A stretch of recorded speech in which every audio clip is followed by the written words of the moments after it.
Hello, everyone. Welcome back to yet another political episode. We are back, and it's getting closer and closer. It's the fourth month of the year.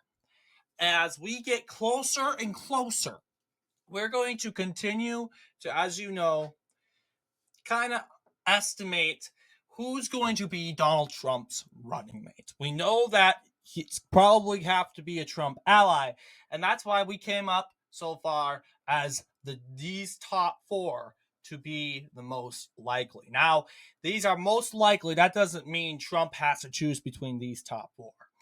No, as far as we know, Trump could totally fool us and pick someone all the way on the bottom of the list. However, entrepreneur Vivek Ramaswamy was ruled out by Donald Trump. He is most likely going to be the least likely to be on the said list. So here are some candidates that Trump was kind of considering before the primaries. I highly doubt that Donald Trump was going to consider Mike Pence. It was more of a speculation. There's Huckabee Sanders. These people have more than declined. I think Donald Trump declined these individuals to be considered. Kristi, endorser for Nikki Haley, insulted Donald Trump, calling Nikki Haley more experienced than a former president. That pretty much ended his chance of being on Donald Trump's ticket. But taking a look at during these primaries, we have Greg Abbott, Ron DeSantis, Nikki Haley, Josh Hawley, and even Robert F. Kennedy Jr., an independent. Abbott isn't a supporter of Donald Trump as well as Ron DeSantis. Nikki Haley has jumped on the anti-Trump train, so I highly doubt. Josh Hawley is probably the leader of the Trump faction in the U.S. Senate. Him and John Vance, they're pretty strong and tied for Trump. But there's also Robert F. Kennedy Jr., who is probably dead set in running. I highly doubt if Trump says, hey, you want to be my running mate, he'll probably not take the ticket. He is a Democrat, okay? He's a left-winger. There's a reason why he's a Democrat. Yeah, he's probably in the race for family reasons, but he's probably a Democrat for family reasons. But that doesn't change the matter that he's a Democrat, and he has some skepticism towards Donald Trump here. But here are some others that I really think, like political commentator Dan Bongino. No. I don't want commentators. I don't want people that are not politicians. I like Tucker Carlson, but he's not a politician. Mike Lindell, I love him so much. He's just unfortunately got evicted just recently. And of course, the left cancels everyone. And you know what? That doesn't mean we have to cancel them back, because we can't be hypocritical when it comes to this. But yes, I would love to see Mike Lindell get a cabinet position, though. He definitely deserves one. But going up, we have those governors. But yeah, these are our four most likely. And the consequences, what I really want to take a look. So, as you know, these are Trump's strongly suggested and strongly encouraged individuals. We have Byron Donalds and Tulsi Gabbard, Kristi Noem, and Tim Scott. Once again, I will bring it up. I would say, I think Fox News literally thinks that in order to win an election, you need to get people of color in on the ticket. No, because only woke left cares about that. And when we get a conservative minority individual, they won't vote for them. They'll still call it them or him or her racist, even though it's a person of color. They're throwing cards at you, and they'll throw whatever. you can see the hypocrisy. They say we need to go and elect more women. You get someone like Kristi Noem and Tulsi Gabbard, who are women, and they'll say, "Don't vote for Kristi, don't vote for Tulsi." This isn't about women. This isn't about minorities in color. This is about minorities in color and women that happen to be progressive. So that the progressive and left-wing Democrat is kept out of their demand watch, because when they say that, they know it's going to hurt them. Oof, we've been caught. They were making us, we were trying to make it seem that we were wanting to give minorities and women a chance, but apparently we are just giving women and minorities who agree with us a chance and give us money a chance. So really, they're going to keep that out. So no, Fox News, I'm sorry, but that's not going to work. Pick people that are experienced. And apparently these are the speculated list. And I'm going to say, since these are the most speculated, I'm going to go ahead and choose Byron Donalds. I think he is overall a very loyal man. I think he's going to be the top of my pick. I am skeptical with people that are from the House of Representatives. Reason being, there's just so many representatives in the United States House of Representatives. You can't possibly know them all. And when you have the United States Senate, you can know your senator. You can know the 100 senators in the United States, although they change every 2 years, but you can know them. You will know, you can learn the 100 senators. Although it'll take more difficult. It's going to be more difficult to learn every single U.S. House of Representative. Byron Donalds, fortunately, is a well-known figure, and that's why I think, you know what, being a former Democrat and who has been a Democrat until 2010, he knows the party. All right, he knows the party we're battling, and I think he's going to be great for Donald Trump, because being a member of the Democratic Party, and I'm expecting he probably maybe voted Democrat. I don't know if he voted for Obama. I don't know if he voted on the conservative record, but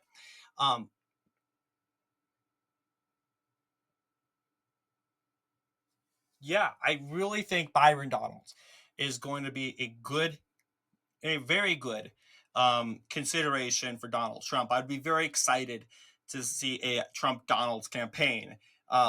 Yeah, Trump Donalds, Donald Trump, get it? It fits the name too. We want a ticket that has it fits the name. And saying Trump Donalds, it gets people laughing. Okay? That's a positive thing, not a laughing and mockery. But like, that's catchy. That's a small, tiny step to the right direction. And that's what we kind of want. We want to utilize everything. That's what we want. And I'm not saying, oh, just pick someone with a nice sounding last name. No. That person, the last name should be the last.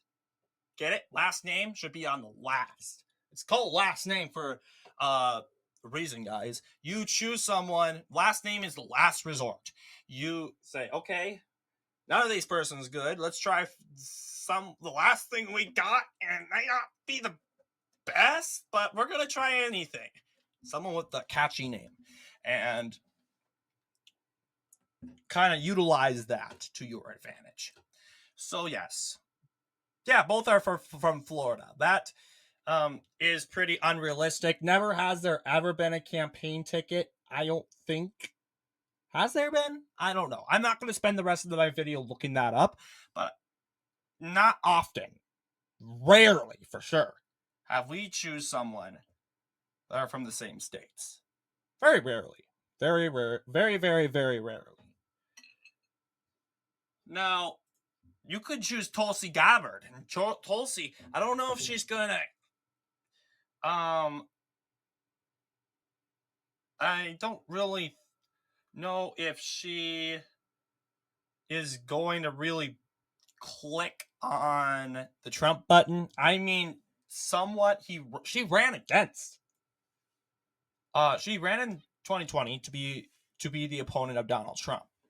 That says a lot. She is a conservative. That is good. And in some way, I think she's going to be a good help.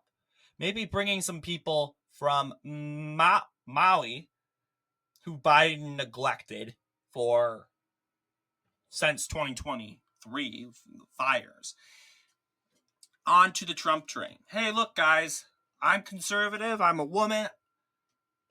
I honestly don't think of her as a person of color, but she is, by fact, a person of color. I don't think that's important. She's also Hindu. But remember what I said. That doesn't matter. You could be a Hindu. You can be a person of color. You can be a woman. You could be from a blue state. You could be a former, somewhat moderate. But if you're working with Donald Trump and you're in any way, you're the most racist, bigot person on the planet. Yeah, the left doesn't give people a chance. That's what's funny about them, and that's why they're so extreme. All right? So yeah, Tulsi Gabbard, I would like her. She is more conservative than Joe Manchin, for sure. I think she did endorse Biden. I mean,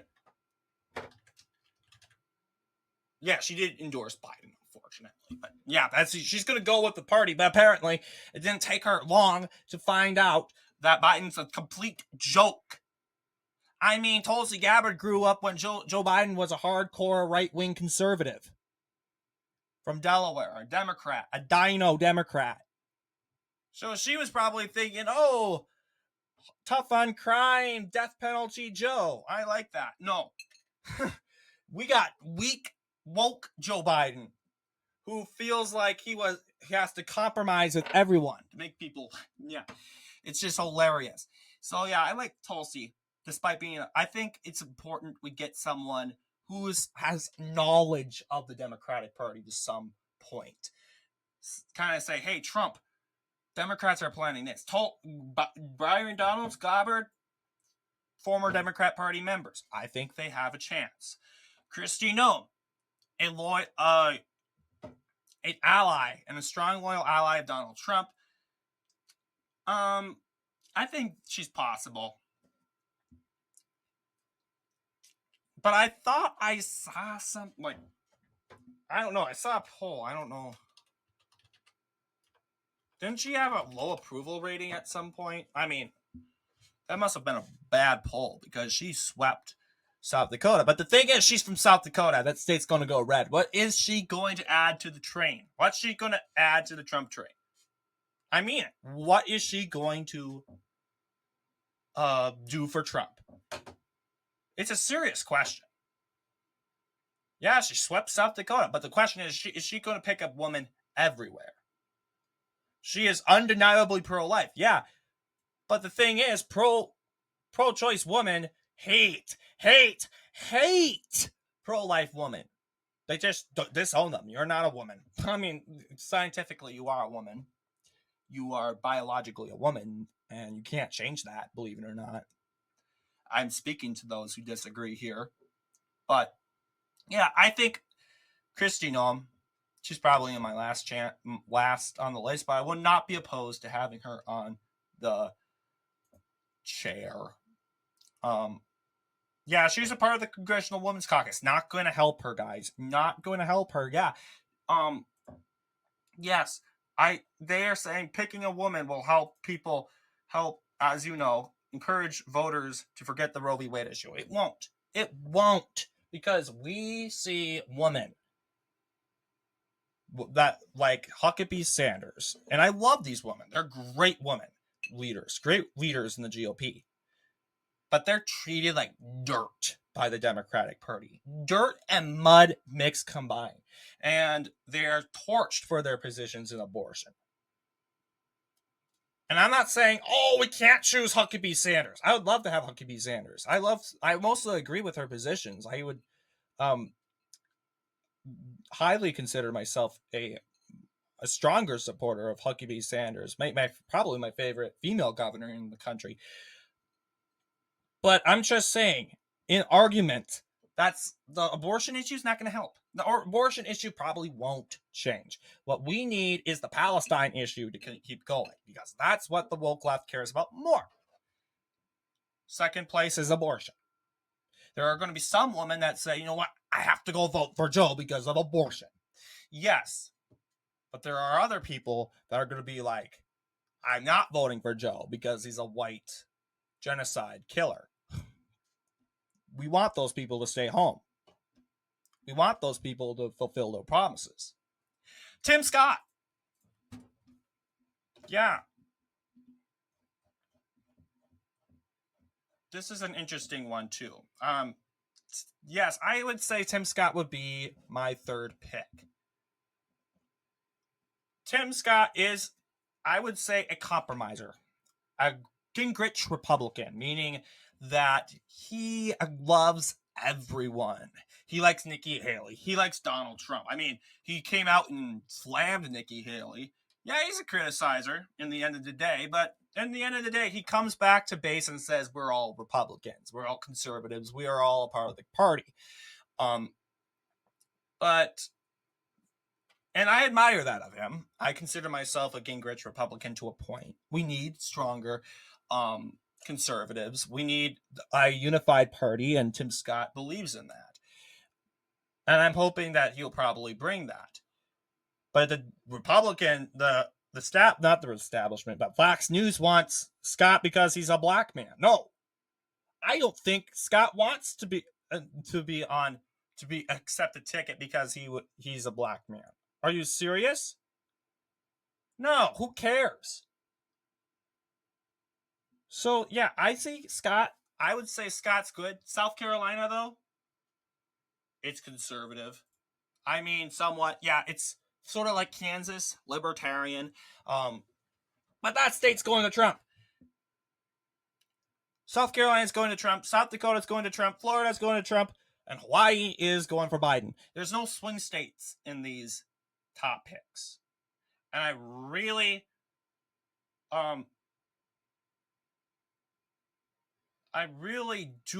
don't think that Donald Trump wants to pick someone based off the color of their skin and their gender. No.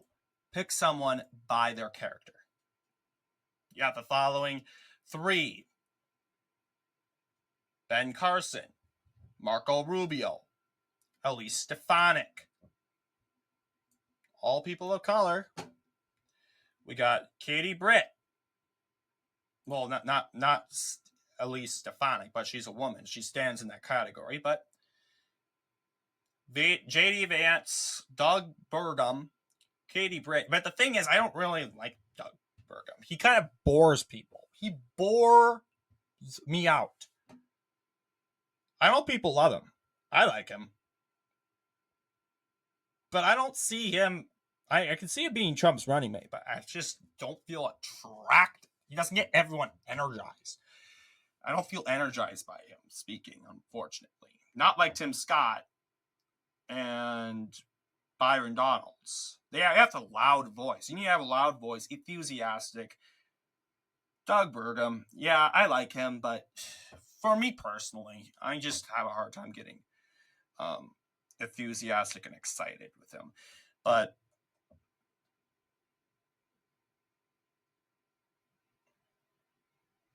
anyway, what do you guys think?